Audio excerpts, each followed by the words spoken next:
what's up, YouTube? It's your boy Ashton Jackson, and in today's video, I'm going to be talking about Trey Lance and how his development can potentially help the Dallas Cowboys, whether Dak Prescott gets a contract extension or does not get a contract extension. And I'm basically just going to be revisiting the video that I made last year, August 25th and 24th, talking about the Trey Lance situation when he got initially traded. So before we hop into the video, I appreciate if you guys would like the video, subscribe if you're new, comment and share my video with anyone who you think will enjoy my content. Everywhere that you look, right, you've been hearing a lot of praise about Trey Lance from Mike McCarthy, from Dak Prescott, from guys like Patrick Nosey Walker, who was in the building and with these guys, and people that are in the locker room with these guys like Dak Prescott and Mike McCarthy.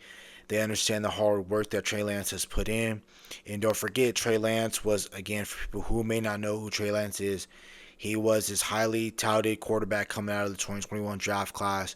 It was Lawrence, in terms of the pecking order of that quarterback ranking, it went Lawrence, obvious number one back then. Zach Wilson was two. Was a debate between Wilson and Lance. And then third would be Lance, and then fourth would be Mac Jones. People had Fields at 5. My personal ranking, I had Fields at 1, Lawrence at 2. I had Lance at 3. I had Jones at 4, and then I had Zach Wilson at 5. I didn't really view Zach Wilson to be a really good quarterback. His tape didn't show it, and then also I just felt like there was a lot of last-minute hype on him because of that throw he made at the combine that wowed a lot of scouts. Okay, so basically, how Trey Lance and how I view Trey Lance last year, what I basically had said in that video was, if Dak Prescott didn't get it done in the 2 years, which he's coming in on his second year, and getting it done, in my opinion, is taking us to a championship game, winning it, playing in February, winning the game in February, and getting a ring for you to guarantee and solidify yourself to be a Dallas Cowboy for the rest of your career. He hasn't done that. A lot of different circumstances has held him back from doing that. Has his play helped us into winning any of those games, to advancing in the playoffs? No, it hasn't, but it takes a full team effort to win games.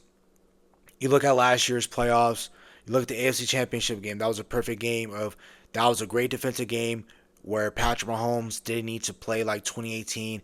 That offense didn't need to play like 2018 when they were averaging 30 points a game for them to win games convincingly, or just to stay in games. They didn't need to do that this year. They won a Super Bowl 22 to what, 19 or something like that. They were in defensive games throughout the entirety of the regular season and in the playoffs. Patrick Mahomes, they relied on Patrick Mahomes while the game was in the balance to take him to the next step.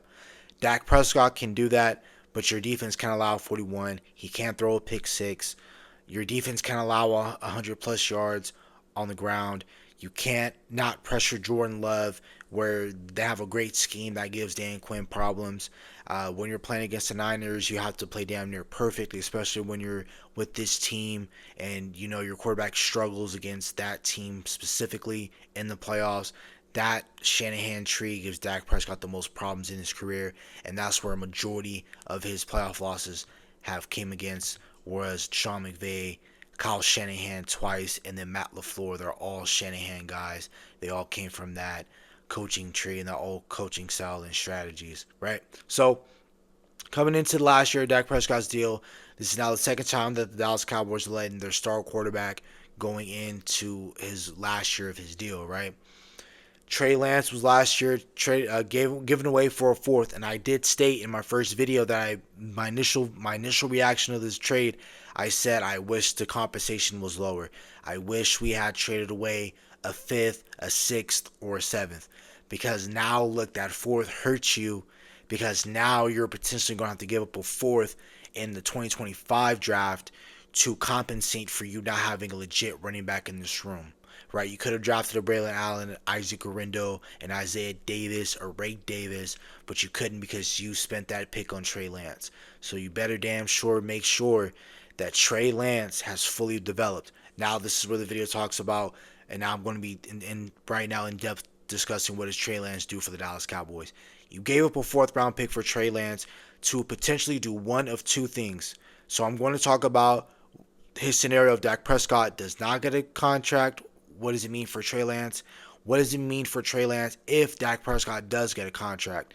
And I did state and I did say that if Trey Lance, right now I'm going to be talking about the scenario if Dak Prescott does not get a contract, which is more than likely.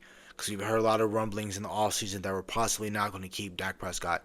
If we do not keep Dak Prescott and we don't extend him to a deal, and no matter what happens this year, whether it's win or bust, meaning you win a Super Bowl or if you don't, right? More than likely, you probably won't because, again, the Dallas Cowboys are going to have to show me something, right? And this roster, right now as it stands, let's see what's today, Thursday, May 23rd. This roster, as it stands right now, is not better than last year's roster, right? So, if we go into the season after training camp, Dak doesn't have a deal, and Trey Lance balls out in the preseason, has a really great showing in the preseason. Let's say we have a bad game in the regular season. Dak Prescott sits down. Trey Lance has a pretty decent game, and he makes the game seem a little bit closer than when it actually was, right? If you put together a really good season and Dak Prescott does not get a deal, Trey Lance will be your quarterback. And the reason why I only say that is because if he does end up being your starting quarterback, the Dallas Cowboys can sign him to a cheaper deal. They'll be able to retain Trayvon Diggs, sign Micah Parsons to a mega deal, make him one of the highest non-paid quarterbacks in the league. Same with CeeDee Lamb. They'll be able to pay them because they can't come up with no excuse about how they have no trade. They have no cap space because they don't have so much. They're not paying a quarterback, you know, major cap hits really, right? Obviously, they'll still be paying Dak Prescott $60 million on the books if they don't extend him. So I feel like the Dallas Cowboys more than likely will give him an extension. But if they're that bold, they'll probably want to eat that $55 million, get Trey Lance on a cheaper deal. Most of your cap space will be tied into the quarterback position. But in the Dallas Cowboys' mind, they wouldn't mind doing that because they know that in 2026, they'll have a lot of cap space to do whatever they want. They'll have a quarterback on a cheap deal. And we'll see what Trey Lance can do if he starts for us next year. If Dak Prescott does get a deal, Trey Lance still has a trajectory where he does really great in the preseason. He balls out. He has multiple touchdowns, has completion percentages over 70%, limits his turnover, doesn't have any turnovers, any fumbles when he's rushing, any interceptions when he's throwing. If he just looks impeccable, he looks really great in the preseason.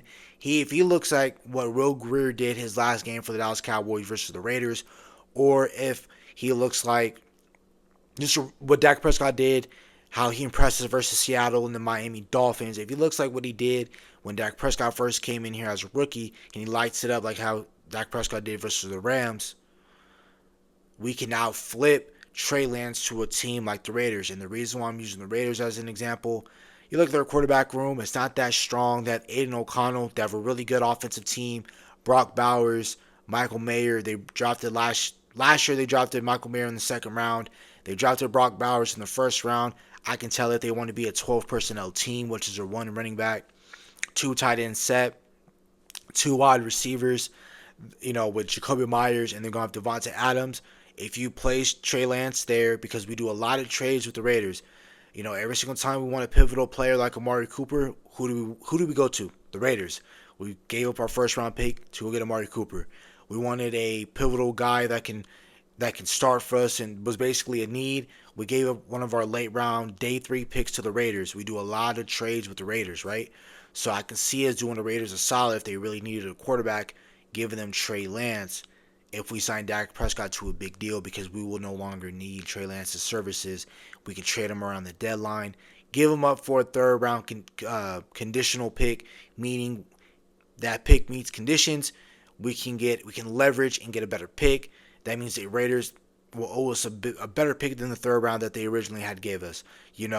That third round pick can lead into a first round pick if we put conditions. He starts X amount of games. He gets X amount of stats. He does this thing. He takes you guys to the playoffs, conference championship games, Super Bowl win, all those other things, right? So that's where I think that's the best case scenario. We sign Dak Prescott. Trey Lance does great in either way, but if Dak Prescott doesn't get a deal and Trey Lance coming into the final part of his deal, we decide to let go of Dak, Trey Lance will be your starting quarterback. He'll be on a cheaper deal. We keep Dak Prescott. We sign him to a mega deal. We still have Trey Lance. Trey Lance balls out. Trey Lance will be your quarterback that gets flipped for higher draft capital than a fourth round pick. And the Dallas Cowboys love their picks because they don't do crap in free agency. So then that will give Dallas Cowboys more ammunition in the draft to add talent to their roster. That's about it for the video. Hope you guys have a nice day. Stay safe, stay blessed. Bye.